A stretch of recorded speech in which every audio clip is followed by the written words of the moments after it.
தஞ்சாவூர் மாவட்டம் வல்லம் அருகே சாலையில் சென்று கொண்டிருந்த பெட்ரோல் டீசல் ஏற்றிச் சென்ற டேங்கர் லாரியில் பெட்ரோல் கசிவு ஏற்பட்டதால் ஓட்டுநர் சாதுரியமாக செயல்பட்டு ஆட்கள் நடமாட்டம் இல்லாத பகுதியில் நிறுத்தி தீயணைப்பு துறையினருக்கு தகவல் தெரிவித்துள்ளார். தொடர்ந்து கசிவு குறித்து ஆயில் நிறுவனத்திற்கு தகவல் தெரிவிக்கப்பட்டதை அடுத்து அங்கு வந்த 4ற்கும் மேற்பட்ட தொழில்நுட்ப வல்லுநர்கள் பெட்ரோல் மற்றும் டீசல் கசிவை சரி செய்யும் பணியில் ஈடுபட்டனர்.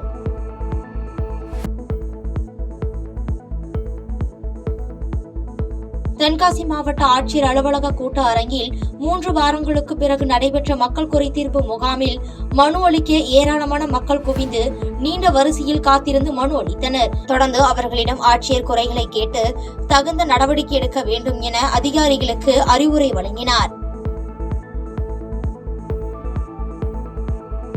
ஈரோட்டில் வெயிலின் தாக்கம் அதிகரித்து வரும் நிலையில் வாகன ஓட்டிகள் பயன்பெறும் வகையில் மாவட்ட ஆட்சியர் அலுவலகம் எதிரே மாநகராட்சி சார்பில் பசுமை பந்தல் அமைக்கப்பட்டுள்ளது.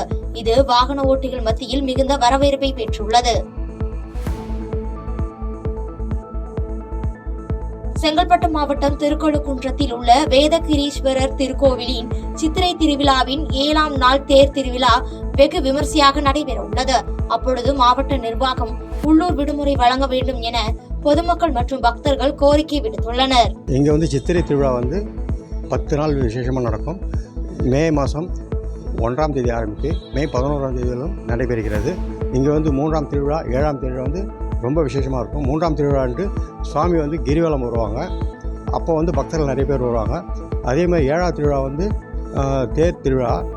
அப்போ பஞ்சரதமும் தேர் வீதி உலா வரும். இப்போ இந்த வருஷம் தேர் வீதி உலா வருது. 5 தேரும் வருது. இதுக்கப்புறம் திருவிழா 2 வருஷத்துக்கு கிடையாதுன்னு சொல்கிறாங்க. கோயில் புனரமைப்பு பண்ணுறதுனால இதுதான் கடைசி தேர் திருவிழா பார்க்குறது 2 வருஷத்துக்கு. அதுக்கப்புறம் தான் பார்க்க முடியும்.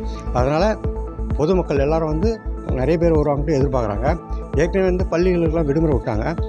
கவர்மெண்ட் ஹாஸ்பிட்டல் கவர்மெண்ட் வேலை செய்கிறவங்களும் லீவ் விட்டால் பசங்களோட பேரண்ட்ஸும் தேர் திருவிழா பார்ப்பாங்க. கள்ளக்குறிச்சி மாவட்டம் சங்கராபுரம் அருகே செங்கலை ஏற்றிக்கொண்டு அரசம்பட்டு நோக்கி வந்து கொண்டிருந்த டிராக்டர் எதிர்பாராத விதமாக ஓட்டுநரின் கட்டுப்பாட்டை இழந்து மின்கம்பத்தில் மோதி விபத்துக்குள்ளானது. இந்த விபத்தில் காயமடைந்த ஓட்டுநர் சங்கராபுரம் அரசு மருத்துவமனையில் சிகிச்சை பெற்று வரும் நிலையில் இதனால் அப்பகுதியில் சிறிது நேரம் போக்குவரத்து பாதிப்பு ஏற்பட்டது. புதுக்கோட்டை மாவட்டம் அன்னவாசல் அருகே காலடிப்பட்டி ஊராட்சி ஒன்றிய நடுநிலைப் பள்ளியில் தமிழ்நாடு தொடக்கப்பள்ளி ஆசிரியர் கூட்டணி சார்பில் ஆசிரியர் பணி நிறைவு பாராட்டு விழா நடைபெற்றது. இதில் கலந்து கொண்டு செய்தியாளர்களை சந்தித்த தமிழ்நாடு தொடக்கப்பள்ளி ஆசிரியர் கூட்டணி மாநில பொதுச் செயலாளர் குணசேகரன், தமிழக அரசின் நிதிநிலை அறிக்கை அரசு ஊழியர்களுக்கும் ஆசிரியர்களுக்கும் பெரும் ஏமாற்றத்தை உருவாக்கியுள்ளது என்றும் அடுத்த கட்ட போராட்டமாக வேலை நிறுத்த ஆயத்த மாநாடு மாவட்ட தலைநகரங்களில் ஜாக்டோ ஜியோ சார்பில் நடத்தப்பட உள்ளதாக தெரிவித்தார். நிதிநிலை அறிக்கையில் ஏதாவது அறிவிப்பு வரும் என்று காத்திருந்தோம்.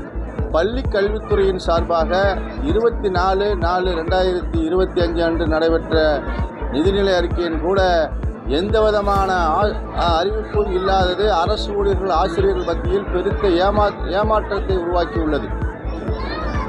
அந்த அரசு 5வது முறையாக நிதிநிலை அறிக்கை தாக்கல் செய்த நிலையில் எந்த விதமான அறிவிப்பும் இல்லாதது பெருத்த ஏமாற்றம் அளிக்கிறது. மேலும் 110 விதியின் கீழாவது ஏதாவது அரசு ஊழியர்கள் ஆசிரியர்களுக்கு கட்டாயம் ஒரு அறிவிப்பு வெளியிட வேண்டும் என்று ஜாக்டோ ஜியோ சார்பாகவும் இன்று நடைபெறக்கூடிய இந்த பணி நிறைவு பாராட்டு விழாவின் வாயிலாகவும் அந்த தமிழக அரசை கேட்டுக்கொள்கிறோம். செய்திகளை உடனுக்குடன் தெரிந்து கொள்ள கீழ்கண்ட கேபிள் மற்றும் டிடிஎச் நெட்வொர்க்குகளில் எம்நாடு செய்தி தொலைக்காட்சியை காணுங்கள். பாதகம் செய்பவரை கண்டால் நாம் பயம் கொள்ளலாகாது பாப்பா. மோதி மிதித்து விடு பாப்பா, அவர் முகத்தில் உமிழ்ந்து விடு பாப்பா.